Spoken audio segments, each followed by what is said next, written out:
आपको मुझे ये बताने की ज़रूरत नहीं है कि बाबर आजम ग्रेट प्लेयर है। मुझे पता है कि वो ग्रेट प्लेयर है और बाज़ औक़ात जो प्लेयर होता है ना, उनका रफ पैच चल रहा होता है, तो उनको ये बताने की ज़रूरत होती है कि बाज़ औक़ात ऐसा होता है कि दिन अच्छा नहीं जाता, स्कोर नहीं बनते हैं, तो आपने ग्रेट प्लेयर्स को सिर्फ ये बताना होता है कि वो कितना ग्रेट है।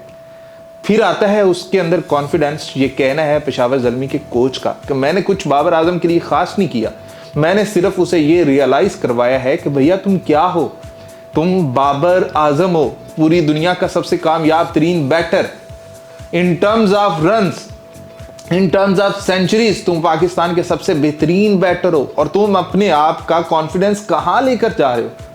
मतलब ये जो तुम्हारे सामने बॉलर्स आ रहे हैं, ये बच्चे आ रहे हैं, जो तुम्हारा एक्सपीरियंस है उसके लेवल के नहीं है ये। तुमने इनको धोना है, तुमने अपनी मर्जी से डिसाइड करना है कि कहाँ चौका मारना है, कहाँ छक्का मारना है। तुम्हें किसी के सुनने की जरूरत नहीं है या किसी के बताने की जरूरत नहीं है। मैंने सिर्फ बाबर आजम को इतना बताया है कि बाबर आजम कितना ग्रेट है। मैंने बाबर आजम को और कुछ नहीं बताया।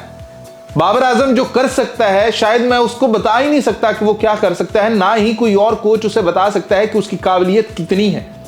उसने ऑलरेडी, जो मैं हूं, मुझसे ज्यादा परफॉर्मेंसेस दे दी हुई हैं। जो भी कोच लेकर आओगे वो उससे ज्यादा रन्स बनाए हुए होंगे उसने। तो आप उसके मैच का कोच तो ला नहीं सकते हो कि भैया इसके मैच का कोच आप लेकर आ जाओ। आपने बाबर आजम को अंडर प्रेशर नहीं करना। आपने बाबर आजम को सिर्फ इतना बताना है, जब भी उसका बुरा दिन हो आप लोग कहना शुरू कर देते हो बाबर ने ये क्या किया, ये हो गया, ये हो गया। ये जरूरत नहीं है। बाबर जैसे ग्रेट प्लेयर्स को ये कहने की जरूरत नहीं होती है। उनको ऑलरेडी पता होता है कि भैया आज उन्होंने मिस्टेक कहां पर करी है। आपको बताने की जरूरत ये होती है कि भैया तू बहुत बड़ा प्लेयर है, अपने आप को ये छोटी छोटी गलतियों के आगे क्यों लेकर आता है, तुम इनसे कहीं बड़े हो। तो बाबर आजम के पास जो कॉन्फिडेंस है, बाबर आजम जो खेल रहा है, बाबर आजम जो परफॉर्मेंसेस दे रहा है, ये बाबर आजम की अपनी देन है या उसकी जात की देन है। बाबर आजम ने अपने खुद के ऊपर एतमाद किया और ये कोच उसका सबसे बड़ा हाथ यही है कि इसने बाबर आजम को सिर्फ ये बताया है कि भाई तू बहुत बड़ा है, तुम एक ग्रेट प्लेयर हो, तुम कॉमन प्लेयर नहीं हो कि भाई आया छक्का मारा लग गया ना सही। भाई तुमने आना है तो छक्के ही मारने हैं, तुमने आकर शॉट ही मारनी है, तुम्हारी अपनी गेम है और आस्ता आस्ता दुनिया तेरे पीछे होगी। तुम दुनिया के पीछे ना जाओ कि भाई मैं इसकी तरह खेलूं, मैं इसकी तरह खेलूं। और भाई दुनिया तुम्हें फॉलो करती है।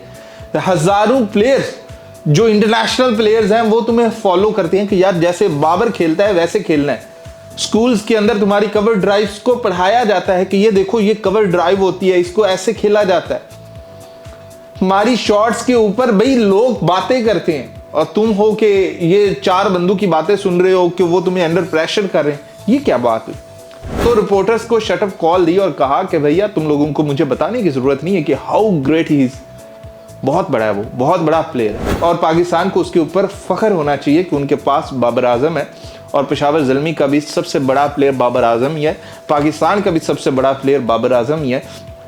तो बाबर आजम के ऊपर ट्रस्ट करने की ज़रूरत है, बाबर आजम को साथ लेकर चलने की ज़रूरत है और बाबर आजम के इर्द गिर्द टीम बनाओ। बाबर आजम के ऊपर टीम ना बनाओ, बाबर आजम की रिप्लेसेस ना ढूंढो, उसके इर्द गिर्द टीम बनाओ कि ये बाबर खेल रहा है, उसके साथ किसने खेलना, उसके साथ किसने खेलना, पार्टनरशिप किसने बनानी है, किसने आना। ये है बाबर आजम की वैल्यू जो मैं आपको बता रहा हूँ।